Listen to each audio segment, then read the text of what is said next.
بسم اللہ الرحمن الرحیم الحمد للہ نحمدہ ونصلی علی رسولہ الکریم اما بعد السلام علیکم ورحمۃ اللہ۔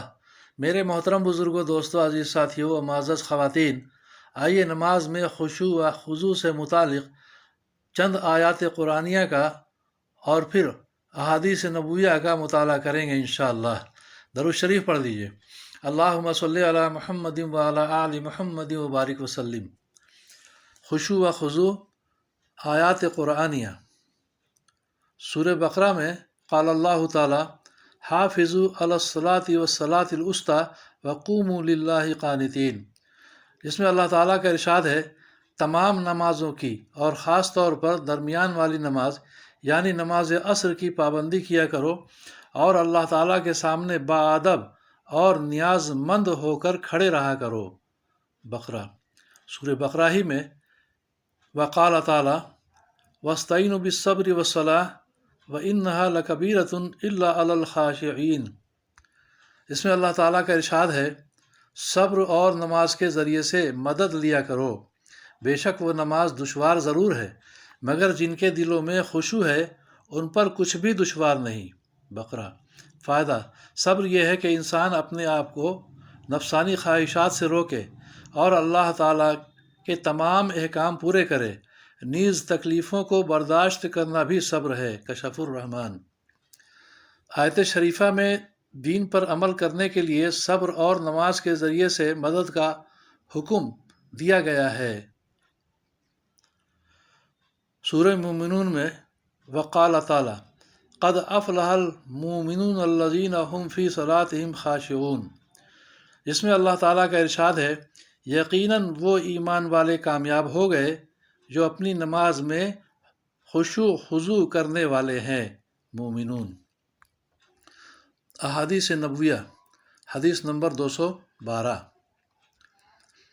حضرت عثمان رضی اللہ عنہ فرماتے ہیں کہ میں نے رسول اللہ صلی اللہ علیہ وسلم کو یہ ارشاد فرماتے ہوئے سنا، جو مسلمان بھی فرض نماز کا وقت آنے پر اس کے لیے اچھی طرح وضو کرتا ہے، پھر خوب خشوع کے ساتھ نماز پڑھتا ہے، جس میں رکوع بھی اچھی طرح کرتا ہے، تو جب تک کوئی کبیرہ گناہ نہ کرے یہ نماز اس کے لیے پچھلے گناہوں کا کفارہ بن جاتی ہے اور نماز کی یہ فضیلت اس کو ہمیشہ حاصل ہوتی رہے گی۔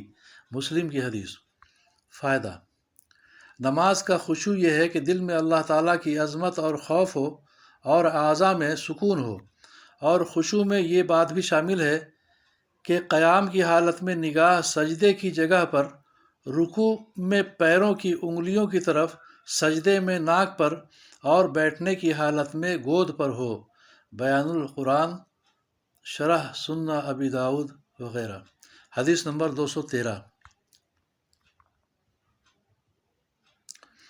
حضرت زید بن خالد جہنی رضی اللہ عنہ سے روایت ہے کہ نبی کریم صلی اللہ علیہ وسلم نے ارشاد فرمایا جو شخص اچھی طرح وضو کرتا ہے پھر 2 رکعت اس طرح پڑھتا ہے کہ اس میں کچھ بھولتا نہیں، یعنی اللہ تعالیٰ کی طرف پوری طرح متوجہ رہتا ہے، تو اس کے پچھلے سارے گناہ معاف ہو جاتے ہیں۔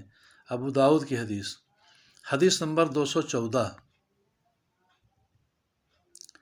حضرت عقبہ بن عامر جہنی رضی اللہ عنہ نبی کریم صلی اللہ علیہ وسلم کا ارشاد نقل کرتے ہیں جو مسلمان بھی کامل وضو کرتا ہے پھر اپنی نماز میں اس طرح دھیان سے کھڑا ہوتا ہے کہ اسے معلوم ہو کہ وہ کیا پڑھ رہا ہے، تو نماز سے اس حال میں فارغ ہوتا ہے کہ اس پر کوئی گناہ نہیں ہوتا، جیسے اس دن تھا جس دن اس کو اس کی ماں نے جنا تھا۔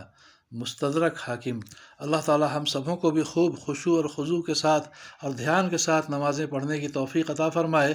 اللہ تعالی ہم سبوں کی پریشانیوں کو دور فرمائے، اپنی مدد شامل حال فرمائے، دارین کی عافیت نصیب فرمائے۔ آمین یا رب العالمین۔